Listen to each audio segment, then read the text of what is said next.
Muito bom, caríssimos e caríssimas. Vamos continuar o nosso curso de previdenciário aqui no NEAF. Curso bem completo, curso com bastante informação e não só informação, compreensão também. Você mistura compreensão com a informação e, claro, objetivando gabaritar previdenciário. E olha, não é modo de dizer, eu estou há 25 anos em cursos preparatórios e concursos públicos. Muitos alunos meus gabaritam em previdenciário, depende do concurso, claro. Mas, por exemplo, magistratura, a título de exemplo, federal, muitos alunos meus gabaritam, normalmente caem 10 questões das 100, é previdenciário. Muita gente gabarita, muita gente que está bem preparado gabarita. Claro que você está falando do concurso de técnico, é diferente. Aí caem uma infinidade de questões, ninguém vai gabaritar, mas vai muitíssimo bem. Então essa ideia de você gabaritar nesse sentido, de alcançar esse patamar, que eu considero essencial hoje em dia, dependendo um pouquinho do concurso, claro, mas de 85% a 90% nas provas de acerto, você tem condições de fazê-lo aqui com o nosso curso, porque o nosso curso tem carga horária para dar um nível de aprofundamento e detalhamento bom, tá bom?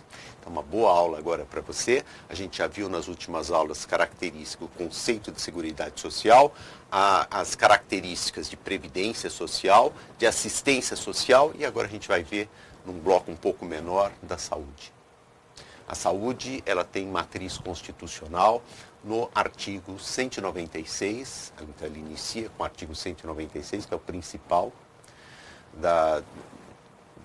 desse tema, né? Mas ele é de 196 até o artigo 200 da Constituição Federal. Ele é regulamentado pela Lei 8080/90, no âmbito infraconstitucional. Ok? Perfeito? Vamos ver as principais características desse terceiro braço da saúde, que é o Sistema Único de Saúde, a saúde pública em nosso país. Vamos lá. Bom, então, aqui, para começar, a gente tem o artigo 196 no seu texto. A gente vai ler aqui o artigo 196, que vai me falar o seguinte: a saúde é direito de todos e dever do Estado. Vou parar aqui já para falar algumas questões para você. Direito de todos e dever do Estado. Então, aqui dá a ideia de uma universalidade, direito de todos. Ou seja, o que significa direito de todos, gente? Significa que não interessa se você é rico, se você é pobre, não interessa se você pagou ou não pagou, porque é um sistema não contributivo, é um sistema essencialmente gratuito. Então, ele abrange a todas as pessoas. A princípio, residentes no país? Sim.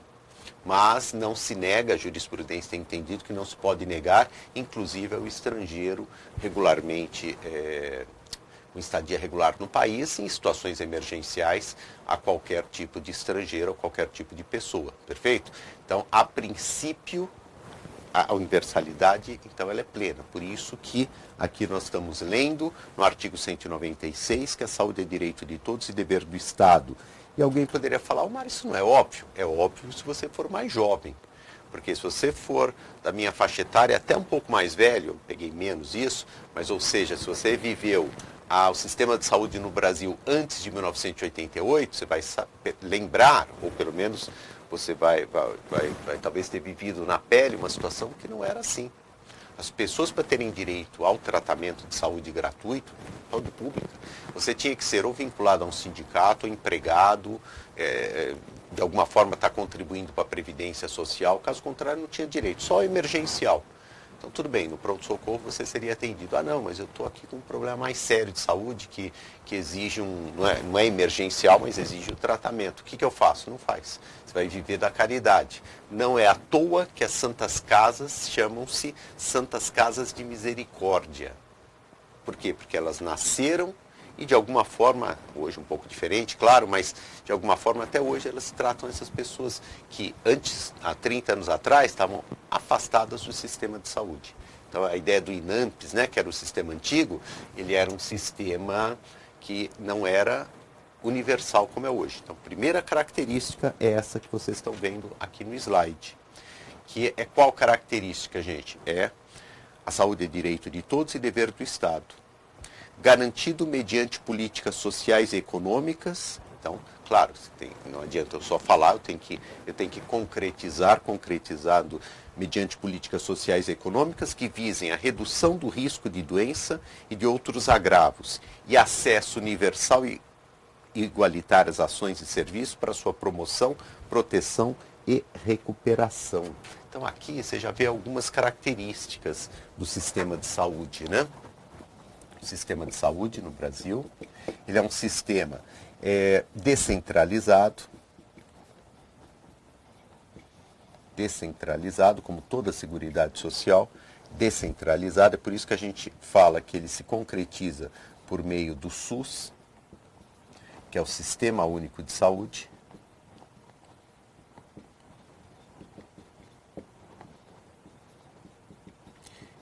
que é uma descentralização. De que forma, gente, essa descentralização? Descentralização político-administrativa. Você tem, por isso que a gente, em qualquer município, tem Secretaria da Saúde, em qualquer estado da federação tem Secretaria da Saúde, e o Brasil, como federal, como União, sempre tem o Ministério da Saúde. Então você tem com os três participando. Sistema Único de Saúde político, com descentralização político-administrativa. Ele tem algumas características, a primeira delas nós já vimos, universalidade. Universalidade, que é direito de todos, dever do Estado.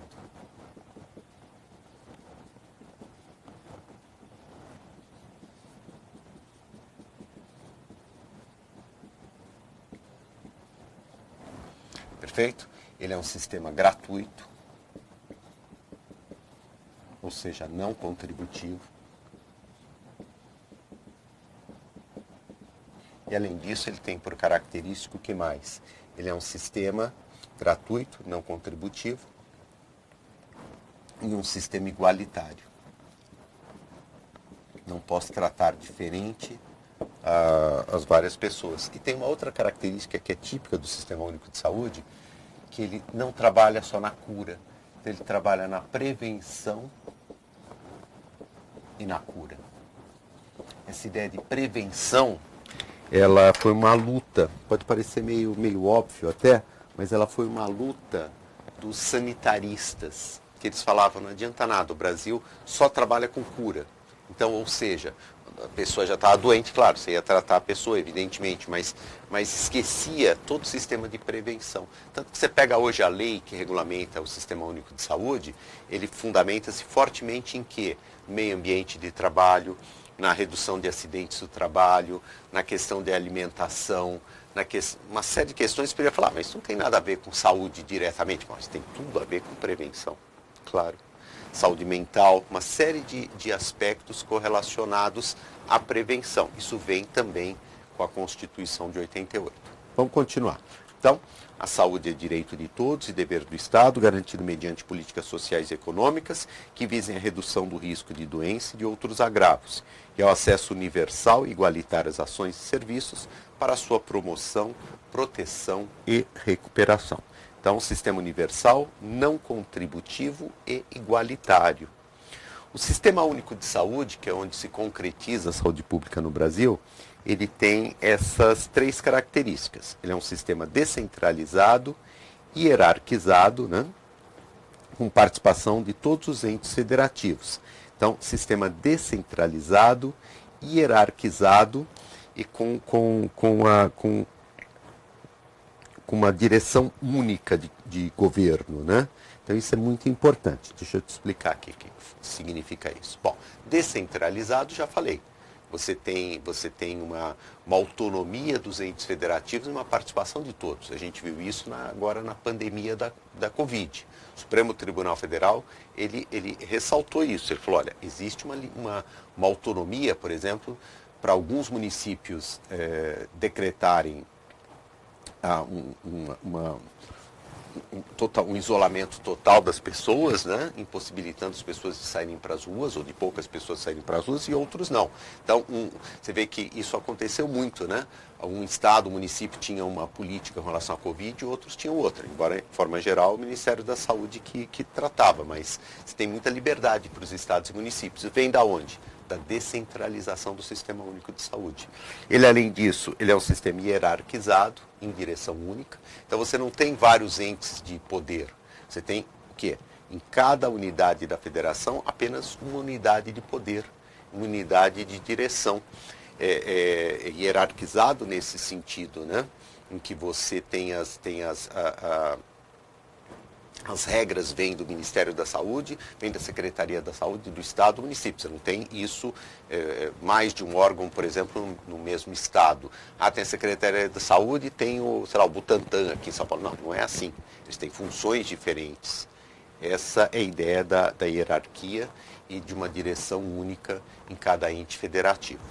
São as principais características da conceituação da saúde pública, do sistema público de saúde. Então, aqui a gente fecha e já passamos no próximo bloco, a gente vai começar a estudar o quê? Vamos começar a estudar os princípios e objetivos da Seguridade Social, basicamente previstos no artigo 194 da Constituição. A gente já viu a parte de conceituação, né, dentro dessa teoria geral, de aspectos mais de natureza constitucional, e a gente vai depois para os princípios e objetivos da Seguridade Social. Até lá, caríssimos. Galera, gostou do vídeo? Que bacana! Então clica aí, né? Dá uma curtida, faz um comentário se você puder, e inscreva-se no nosso canal do YouTube. E deixa lá no sininho, ao clicar, você recebe as mensagens também de notificação. Visite nosso site e conheça nossos cursos preparatórios para concursos públicos. Muito obrigado!